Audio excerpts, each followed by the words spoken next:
Hello बाख्राहरू, good morning. के छ बाख्रा दुईटो बोकाले यस्तो हान्न आछ भने के हो तिमीलाई घाँस काट्न जाम भनेको त ल।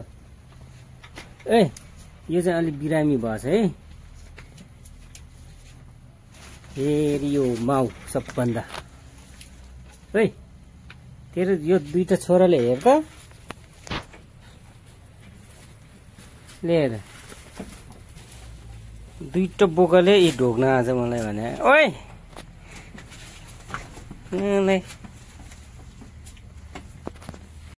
अर्डर गर्नु पर्यो। के खाने हो दबदबे खाने कि के खाने सेती के खाने कि भुइँको घाँस खाने हो। लो बुढी माउ त गयो। यो दुईजनाले चाहिँ नआउरे मलाई। ओइ तिमीहरू यहाँ खोरमा नआउने लिएर लिएर। लो साथी हो घाँस काट्न लाग्यो। अब खोला आइपुग्यो। यो चाहिँ हेर्नु खोलाले यस्तो बिठाइ गरेछ नि यता।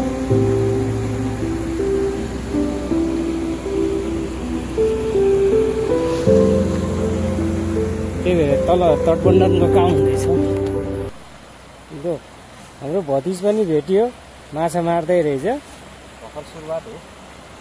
कति मारे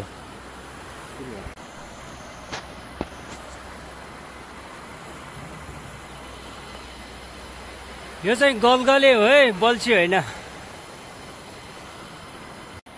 माछा पर्छ कि पर्दैन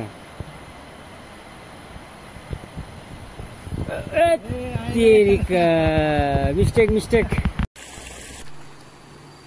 चिसो पानीको कुवा आइपुग्यो।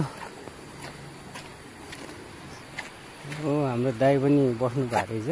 चिसो पानी खानु आएको यहाँ असाध्यै चिसो पानी छ। राम्रो छ। पहिला त कुवा थियो छन् अहिले त ट्याङ्की बनाएछ। अनि चारैतिरको मान्छे यहाँ पानी बोक्न आएको छ बोक्न आउँछ। एकदम चिसो पानी छ। एकदम राम्रो पानी छ। ल त हे साथीभाइ हो हेर्नुहोस्। यहाँ पहिला हामी बच्चामा धेरै पानी बोक्न आउँथ्यो कि यहाँ हेर्नु पानी नि खोलेर देखाउनु है।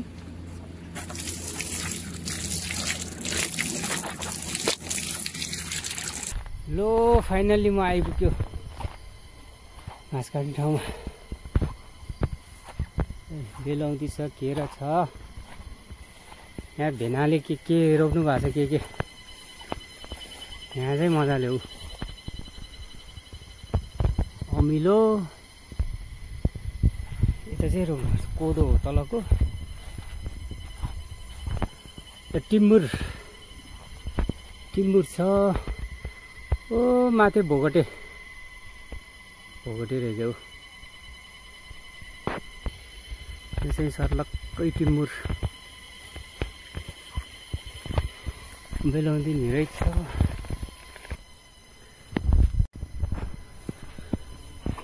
ल यहाँ चाहिँ मान्छे बस्नु त बस्दैन।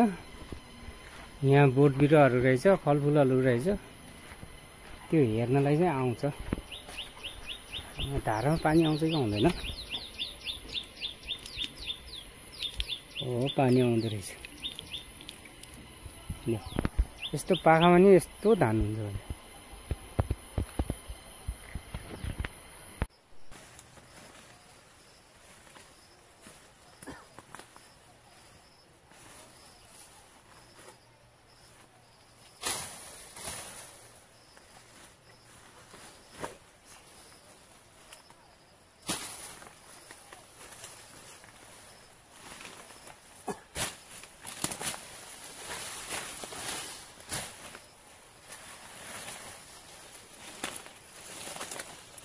हम